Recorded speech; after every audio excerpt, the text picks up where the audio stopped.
हो गया, स्टार्ट किया जाए।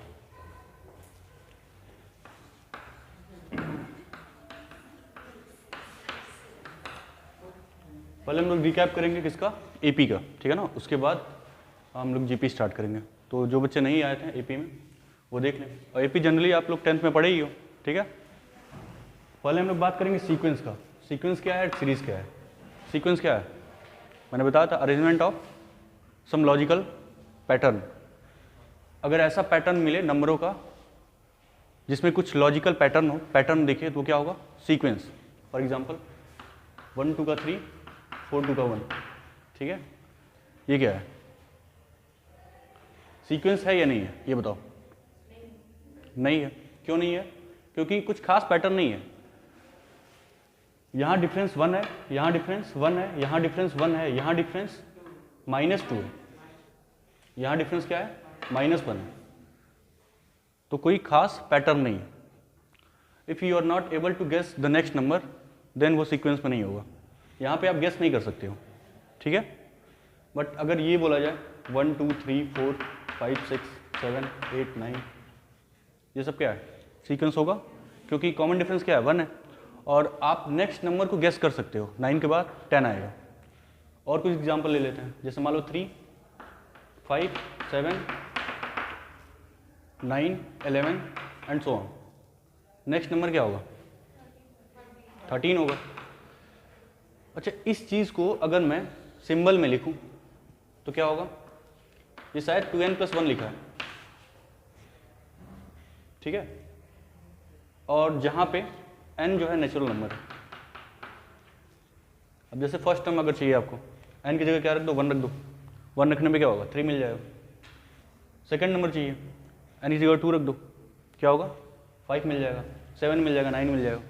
तो सीक्वेंस को लिखने का तरीका भी यही होता है। आप हायर क्लास में पढ़ोगे तो सीक्वेंस को ऐसे सिंबल में लिखा जाता है, ठीक है। ये है सीक्वेंस। इसको इस तरह भी लिख सकते हो, जैसे 2n+1, ये हो गया सीक्वेंस। कि अगर आप नेक्स्ट नंबर को गेस कर सकते हो, उसमें कुछ खास पैटर्न आपको दिखा तो वो सीक्वेंस बोला जाएगा, ठीक है। अब सीक्वेंस का पार्ट है एपी, जीपी, एचपी, ठीक है। सीरीज क्या होता है, मैंने बताया था, सीरीज का मतलब होता है सम ऑफ सीक्वेंस। तो सम ऑफ सीक्वेंस का मतलब क्या होता है कि जितने भी टर्म है उनका सम ले लो, तो उसको सीरीज बोलेंगे। जैसे आपने लिखा था अभी सीक्वेंस क्या था, 2 3 से स्टार्ट किया था, 3 5 7 9, ये सब। अगर इन नंबरों को ऐड कर दूं तो क्या हो जाएगा, ये सीरीज। बस इतना ही डिफरेंस है सीक्वेंस और सीरीज में। अब देखो, एक नंबर ले लिया जाए ऐसे 1 3 3 का डिफरेंस लेते हैं, 1 4 7 11 15 3 ना 14 17 एंड सो ऑन। ये भी एक सीक्वेंस है, क्योंकि पैटर्न जो है दिख रहा होगा। आप नेक्स्ट नंबर बता सकते हो, नेक्स्ट नंबर कितना होगा, 20। तो यहाँ पे अगर नेक्स्ट नंबर आप बता सकते हो तो पहली बात ये सीक्वेंस है।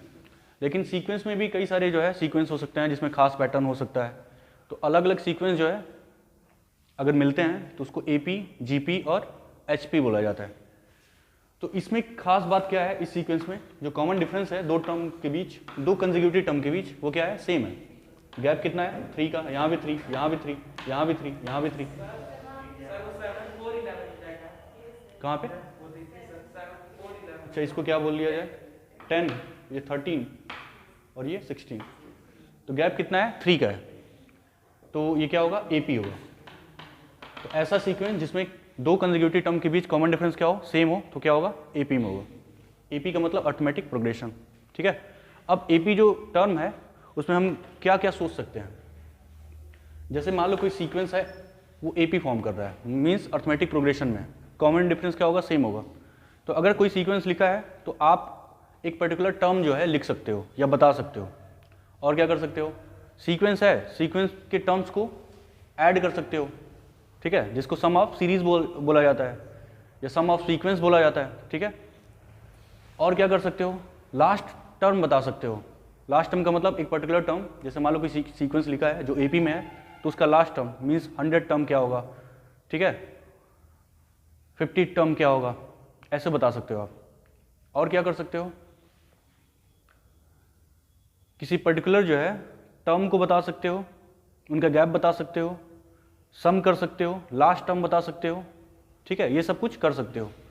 तो इसी चीज़ को अगर ऑब्जर्व किया जाए और AP के फर्स्ट टर्म को A माना जाए और उसके कॉमन डिफरेंस को D माना जाए, ठीक है, AP के फर्स्ट टर्म को A माना जाए, कॉमन डिफरेंस D माना जाए, तो अगर जनरल टर्म ऑफ AP की बात किया जाए, जनरल टर्म ऑफ AP, तो क्या होगा, पहला A होगा, दूसरा A प्लस D, तीसरा A प्लस 2D, फिर A plus 3D and so on, ठीक है ना।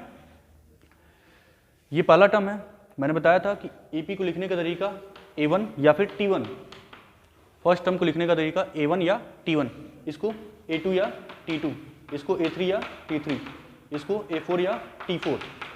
तो अगर जनरल टर्म में nth टर्म की बात हो, ठीक है, nth टर्म क्या होगा, इस AP का nth टर्म क्या होगा, तो देखो ऑब्जर्व करो, सेकेंड टर्म क्या है A plus D, third term क्या है A प्लस 2D, तो nth टर्म क्या होगा, कम है ना, T3 में 2D है, T4 में 3D है, तो Tn में क्या होगा A plus n minus 1D, ठीक है। तो ये nth टर्म का फॉर्मूला है, किसमें, जब सीक्वेंस AP में होगा। अच्छा, इसी nth टर्म को L भी बोलते हैं, L का मतलब क्या होता है, लास्ट टर्म, ठीक है, तो जहाँ लास्ट टर्म का यूज़ हो वहाँ पे हम लोग Tn को L मान के कर सकते हैं, ठीक है। अच्छा, यहाँ से क्या निकाल सकते हो, मान लो आपको लास्ट टर्म पता हो, फर्स्ट टर्म पता हो, कॉमन डिफरेंस पता हो उस सीक्वेंस को, तो क्या बता सकते हो, नंबर ऑफ टर्म, ठीक है। आगे बढ़ते हैं।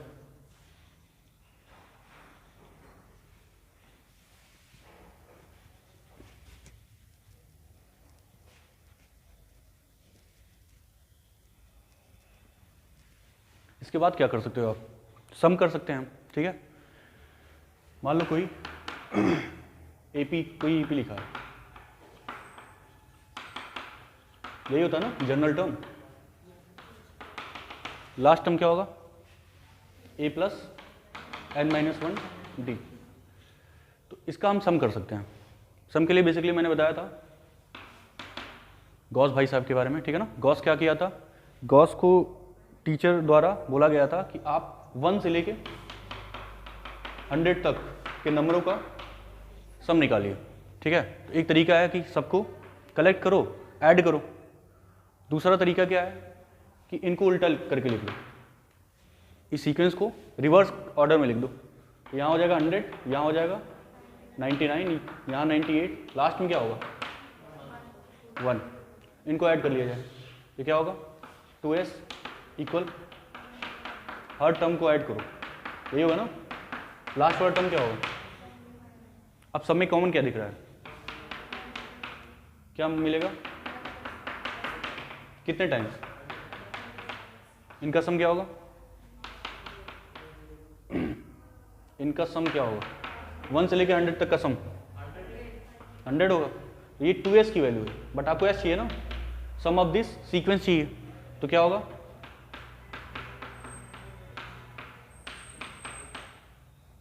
50-50। तो जब भी सम करना होगा ना तो हम लोग ऐसे ही करेंगे। अब वो अलग बात है कि सम का फॉर्मूला आपने क्या पढ़ा है, Sn equal n/2 2a plus n minus 1d, कैसे आता है, ऐसे ही आता है। ये AP में है, ये सीक्वेंस किस में है, AP में है। तो अगर इसको रिवर्स करके लिख दिया जाए तो यहाँ पे क्या आएगा, ये वाला आएगा a plus n minus 1d, यहाँ पे क्या आएगा a plus n minus 2d, last में क्या आएगा a आएगा। जब ऐड करोगे, ठीक है, तो हर टर्म में क्या आएगा a plus n minus 1d, फिर 1 1 1 कॉमन होगा कितने टाइम्स, n टाइम्स। तो 1 को अगर n टाइम्स ऐड करेंगे तो क्या आएगा n, तो 2s इक्वल क्या होगा n 2a plus n minus 1d, तो s इक्वल क्या हो जाएगा n/2 2a plus n minus 1d, ठीक है। देख सकते हो, अभी दिखा देते हैं जल्दी से, ठीक है।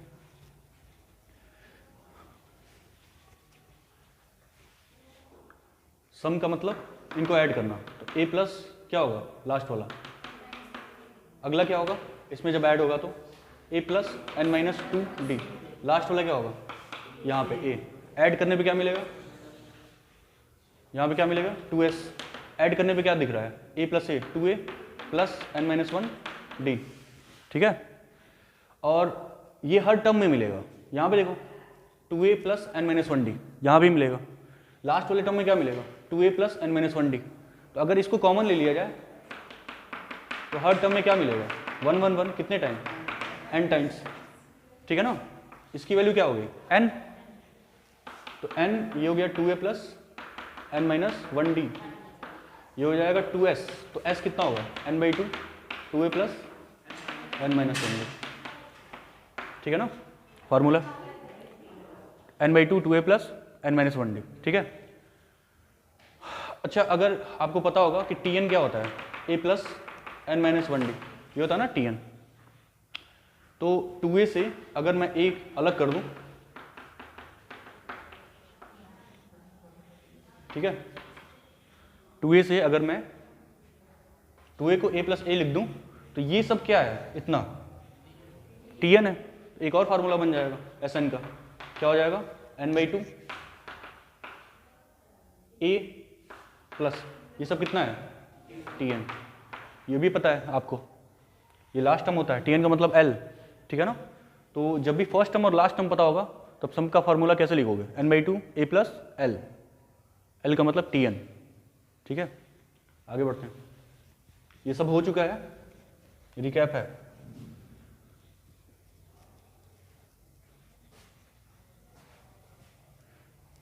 इसके बाद क्या कर सकते हो आप, ठीक है। एक मैंने चीज बताया था अर्थमेटिक मीन, मीन का मतलब क्या होता है एवरेज वैल्यू लेना, ठीक है। जैसे दो नंबर a और b है, इसका अर्थमेटिक मीन चाहिए, इसको a मान लेते हैं अर्थमेटिक मीन, ठीक है। अब ये क्या होगा, ये AP में होगा, क्योंकि अर्थमेटिक प्रोग्रेशन की बात हो रही है, तो ये टर्म क्या होगा AP में होगा। तो AP में क्या होता है, कॉमन डिफरेंस सेम होता है, इसका मतलब a माइनस ए इक्वल क्या होगा b माइनस ए, a इधर आएगा तो 2a इक्वल क्या होगा a प्लस बी, a क्या हो जाएगा a प्लस b/2। तो जब भी दो नंबर के बीच अर्थमेटिक मीन निकालना है तो क्या करो, दोनों का सम डिवाइडेड बाई 2। आगे बढ़ते हैं। अब ये भी हो सकता है कि अगर दो नंबर दिया हो a एंड b, ठीक है, लिख देते हैं inserting an arithmetic mean between a and b। दो नंबर है a और b, इनके बीच में एन अर्थमेटिक मीन को क्या करना है, इंसर्ट करना है। तो नाम दे देते हैं a1 a2 a3, कितना इंसर्ट करना है n, तो लास्ट वाला क्या होगा an। अब अगर आपको a1 a2 a3 निकालना है तो क्या करना पड़ेगा, कॉमन डिफरेंस पता करना पड़ेगा।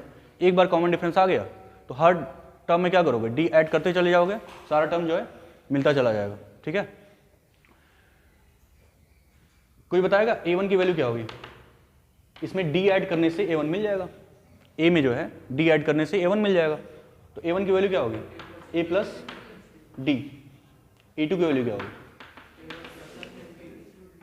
a1 में डी ऐड कर दो, a1 में डी ऐड कर दो, a प्लस 2d होगा, ठीक है, दिख रहा है ना।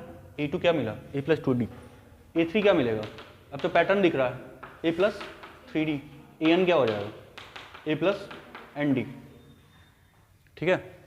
अच्छा, इस an में ये मिल चुका है, इस an में अगर d ऐड कर दें तो क्या मिल जाएगा, तो इसमें क्या करो b ऐड कर दो, an में b ऐड कर रहे हैं, दोनों तरफ b, तो यहाँ भी b ऐड करना पड़ेगा, तो इसमें सॉरी d ऐड करना है ना, d, यहाँ भी d ऐड करना है, तो an में अगर d ऐड करेंगे तो क्या मिल जाएगा, b मिल जाएगा, ठीक है।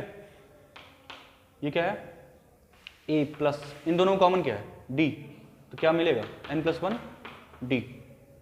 अब यहाँ से d चाहिए, d की वैल्यू क्या आ जाएगी बताओ, d की वैल्यू क्या हो जाएगी b माइनस ए अपॉन n+1। और एक बार अगर d मिल गया तो क्या आप a1 नहीं बता सकते हो, भाई a में d ही तो ऐड करना है, a1 मिल जाएगा, a2 कैसे मिलेगा, a में क्या करो 2d ऐड कर दो, an कैसे मिलेगा, a में क्या करो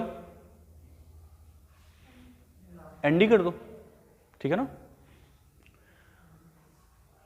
अब इसके बाद जो है क्या बचा है, प्रॉपर्टी, एपी का प्रॉपर्टी, ये हम लोग पढ़ चुके हैं, ठीक है, इसलिए इतना फास्ट चल रहा है सब।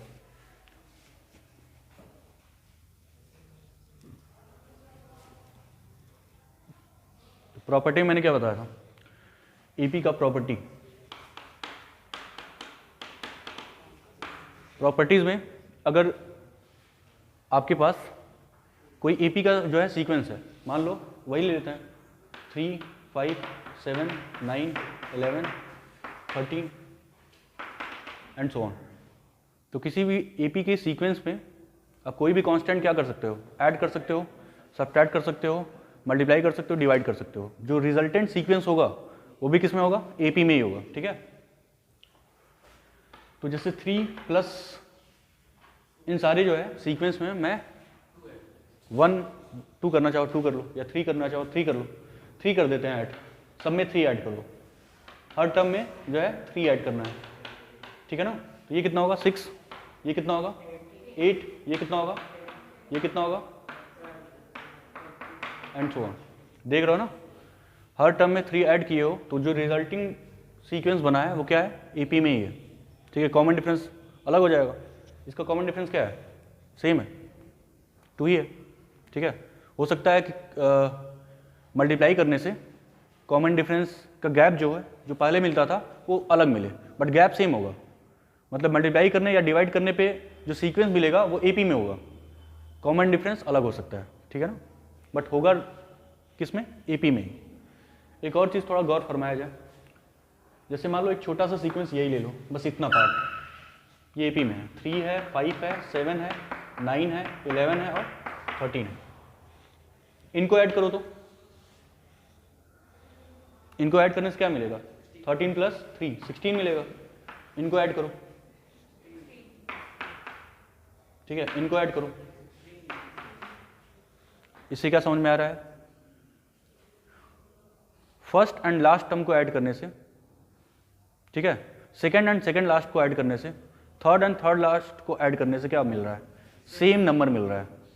तो अगर कोई सीक्वेंस एपी में है तो ये प्रॉपर्टी होल्ड करता है, फर्स्ट और लास्ट टर्म को ऐड करने से जो नंबर मिलेगा, सेकेंड और सेकेंड लास्ट को ऐड करने से, थर्ड और थर्ड लास्ट को ऐड करने से सेम नंबर मिलेगा, ठीक है। 2 प्रॉपर्टी इंपॉर्टेंट है दोनों का, ठीक है। आगे बढ़ते हैं, एपी खत्म। एपी में जो भी आपने बात किया, nth term, sum of nth term, उसके बाद प्रॉपर्टीज और अर्थमेटिक मीन हो गया, एन अर्थमेटिक मीन को इंसर्ट करना था ए और बी के बीच में, ठीक है, तो उसकी वैल्यू क्या होगी, ये सब आपने सीख लिया, ठीक है। और कुछ बचा है,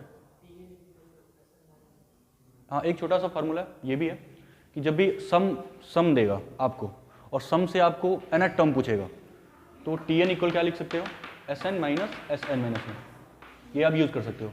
मैंने एक और तरीका बताया था, ठीक है, जब भी Sn देगा तो S1 निकाल सकते हो, S1 की वैल्यू क्या होती है, A1 के बराबर ही होता है, याद है ना, हम लोग एक क्वेश्चन को 2 टाइप से किए थे।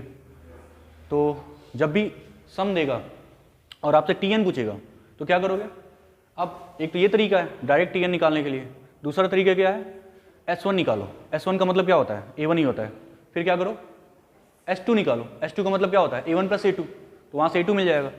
S3 निकालो, S3 क्या होगा, A1 plus A2 plus A3। तो अगर 3 टर्म आपको पता चल गया, A1 A2 A3, तो आप nth टर्म भी लिख सकते हो उस AP का, ठीक है, किसकी हेल्प से, Tn equal A plus n minus 1D से, ठीक है। आगे बढ़ते हैं। अब जो नहीं आया है उसको थोड़ा कम समझ में आया होगा, बट ये है कि 10th में बेसिक आपके पास था ही, कुछ अलग टॉपिक नहीं था। हाँ, 2-3 चीज़ें एडिशनल थी जो मैंने बता दिया। अब सीक्वेंस सीरीज का सेकंड पार्ट क्या है, जीपी, ठीक है, ये हेडिंग डालो, जीपी का मतलब ज्योमेट्रिक प्रोग्रेशन,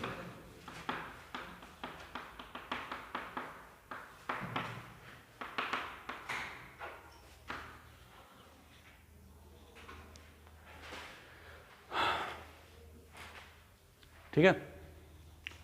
तो ज्योमेट्रिक प्रोग्रेशन एपी और जीपी में डिफरेंस क्या है? सिर्फ इतना डिफरेंस है, वहाँ पे दो टर्म के बीच कॉमन डिफरेंस क्या होता था? सेम होता था। यहाँ पे दो कंसेक्यूटिव टर्म के बीच कॉमन रेशियो इक्वल होगा, ठीक है? यहाँ पे दो कंसेक्यूटिव टर्म के बीच कॉमन रेशियो इक्वल होगा। वहाँ पे कॉमन डिफरेंस की बात कर रहे थे, यहाँ पे कॉमन रेशियो। तो जैसे 2, 4, 8, 16, 32 एंड सो ऑन, यहाँ पे कॉमन रेशियो इक्वल है। क्यों इक्वल है? जैसे इस टर्म में 2 से अगर मल्टीप्लाई कर दें तो ये मिल जाएगा, इसमें 2 से मल्टीप्लाई करने पे ये मिल जाएगा, इसमें 2 से मल्टीप्लाई करने पे ये मिल जाएगा, इसमें 2 से मल्टीप्लाई करने पे ये मिल जाएगा, ठीक है ना? तो इसका मतलब क्या है, आप इस चीज़ को इस तरह भी सोच सकते हो, second term upon first term कितना आएगा? Third term upon second term कितना आएगा? Fourth term upon third term कितना आएगा? तो दो कंसेक्यूटिव टर्म का रेशियो क्या है? सेम है, ठीक है? तो ये सीक्वेंस किस में होगा? जीपी में, ठीक है? बस इतना सा डिफरेंस है। अब अगर सिंबल में लिखना चाहो या नोटेशन में लिखना चाहो तो क्या लिखोगे? 4 का मतलब क्या है? A2 है, 2 का मतलब क्या है? A1 है। कुछ लोग इसको T2 और T1 भी बोल सकते हैं, ठीक है? ये क्या है? 16 का मतलब फोर्थ टर्म है ना, A4 लिख सकते हो। ये क्या है? A3 है। तो जहाँ पे कॉमन रेशियो इक्वल हो वो क्या होगा? जीपी होगा। थोड़ा जल्दी जल्दी लिखो।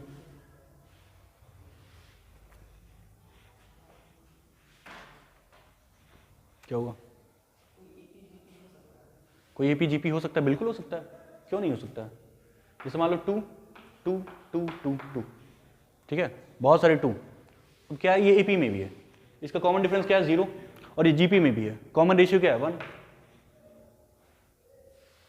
एपी जीपी तब होगा जब सीक्वेंस इक्वल होगा।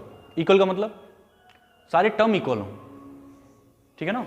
तभी एपी और जीपी सेम होगा।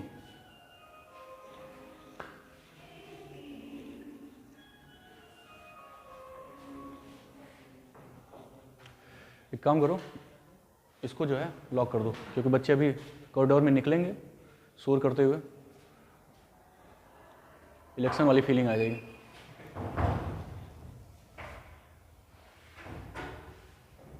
हो गया ना? जो चीज़ आपने एपी में पढ़ा है वही आप जीपी में भी पढ़ोगे, ठीक है ना? जो आपने एपी में पढ़ा है वही जीपी में भी होगा, ठीक है? तो एपी में आपने क्या पढ़ा स्टार्टिंग में? nth टर्म, ठीक है? किसी भी सीक्वेंस का nth टर्म क्या होगा? तो एपी में क्या होता था? Tn equal a plus n minus 1 D. यहाँ पे देखते हैं बाई ऑब्जर्वेशन। अगर जीपी का फर्स्ट टर्म मैं a मानता हूँ और कॉमन रेशियो r मानता हूँ जनरली, ठीक है? यही बोला जाता है, फर्स्ट टर्म a और कॉमन रेशियो r। तो ये फर्स्ट टर्म है और ये कॉमन रेशियो है।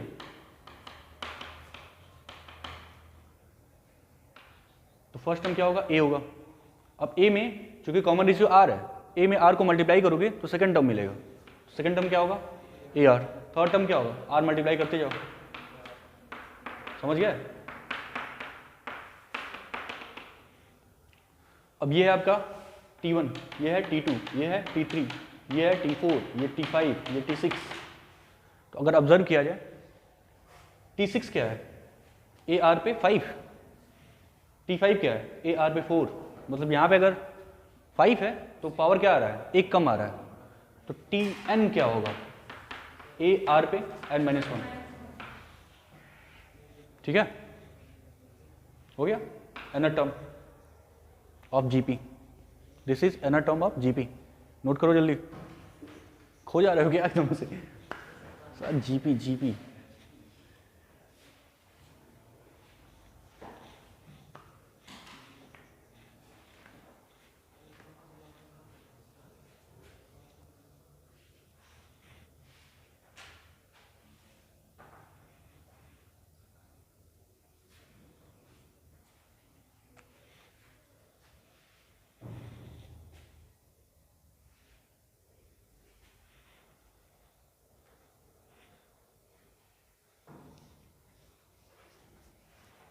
हो गया?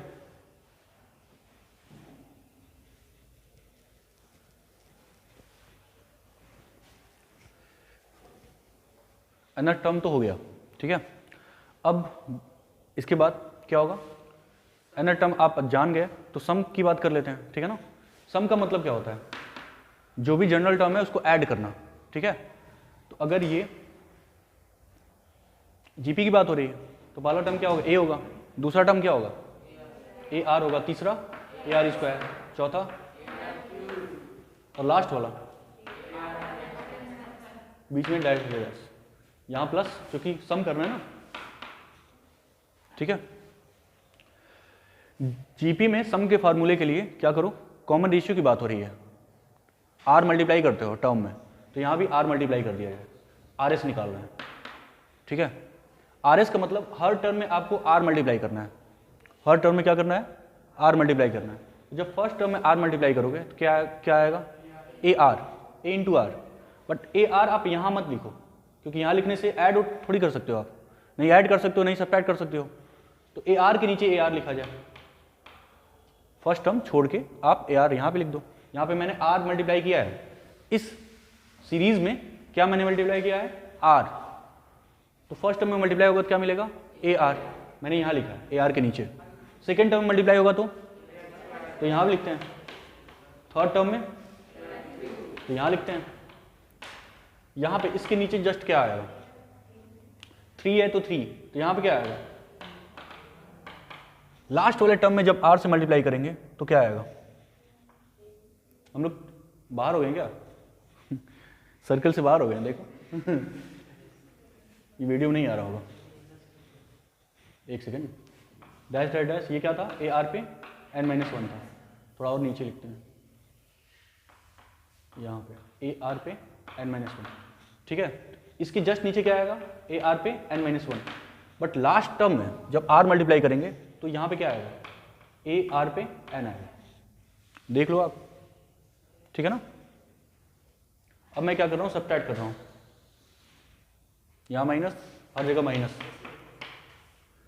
माइनस करने से देखो बारिश, ठीक है, यहाँ मिलेगा ए और यहाँ क्या मिलेगा,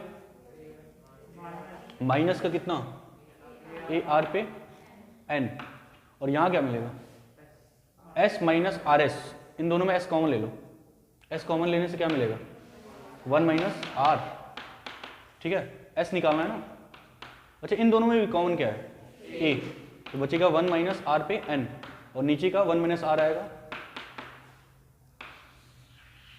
सम का फार्मूला, ठीक है।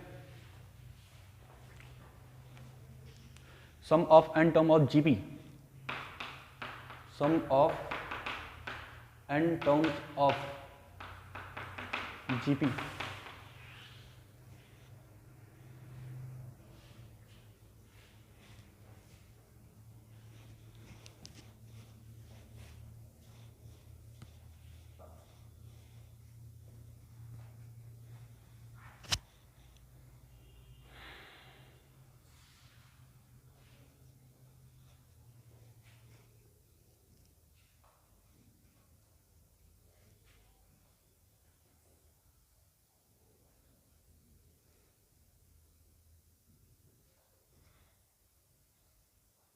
ठीक है।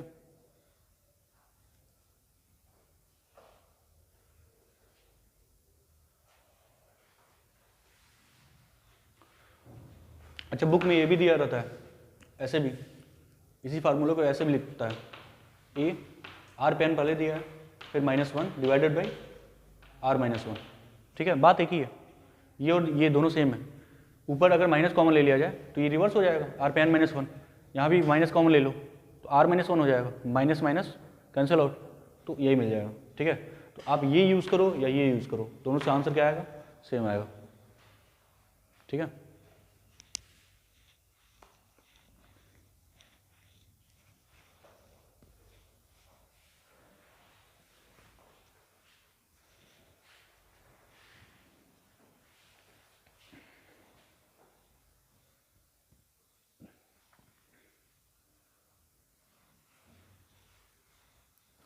ठीक है, नोट हो गया।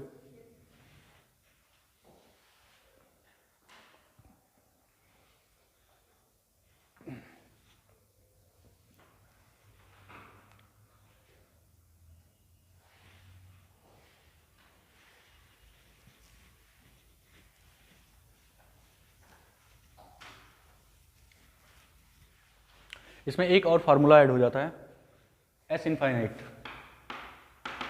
अच्छा, एस एन से क्या समझते हो आप? एस एन का मतलब sum of n term, S infinite का मतलब क्या होगा? Sum of infinite term of GP. तो जीपी में एस इनफाइनाइट क्या होता है?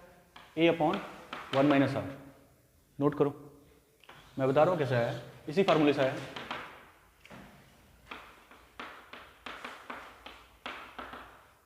हम लोगों ने ये लिखा था ना, 1 माइनस आर पे एन अपॉन 1 माइनस आर, इस फार्मूले से ही आया। ठीक है,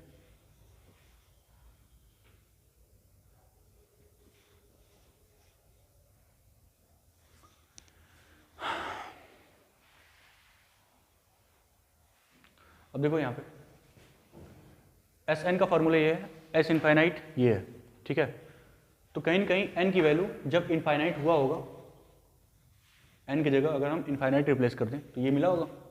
ठीक है, तो यहाँ पे दिमाग लगाओ, अगर यहाँ पे एन की जगह इनफाइनाइट पुट कर दें, कब? एक कंडीशन के अंतर्गत, आर की वैल्यू जब ग्रेटर देन -1 है और लेस देन 1। ठीक है, आर की वैल्यू -1 से ग्रेटर हो और 1 से छोटा हो, मतलब आर की वैल्यू, हाँ आर की वैल्यू आप क्या ले सकते हो? 0 ले सकते हो। 0 लेने से कोई फर्क थोड़ी पड़ेगा।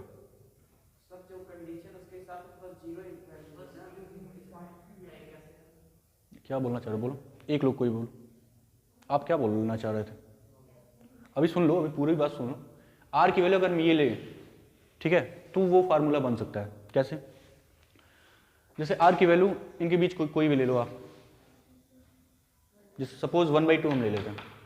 1/2 जो है इनके बीच आ रहा है ना, तो जब 1/2 लेंगे आर की जगह तो फार्मूला कुछ इस तरह दिखेगा, 1 माइनस आर की जगह 1/2 और इस पर एन और नीचे 1 माइनस आर। ये अंडरस्टूड है कि आर की वैल्यू 1/2 है, अभी हम इसको नहीं रिप्लेस कर रहे हैं, आर की जगह 1/2। ठीक है ना? अब सोचो 1/2 पे एन है और एन की जगह आप इनफाइनाइट ले रहे हो। क्या ले रहे हो? इनफाइनाइट। ठीक है ना? एन की जगह अगर इनफाइनाइट हम ले लें तो क्या होगा? 1/2 पे इनफाइनाइट हो जाएगा। 1/2 पे इनफाइनाइट क्या होता है? 1/2 इंटू 1/2 इंटू 1/2 इंटू 1/2, कितने टाइम्स? Infinite times.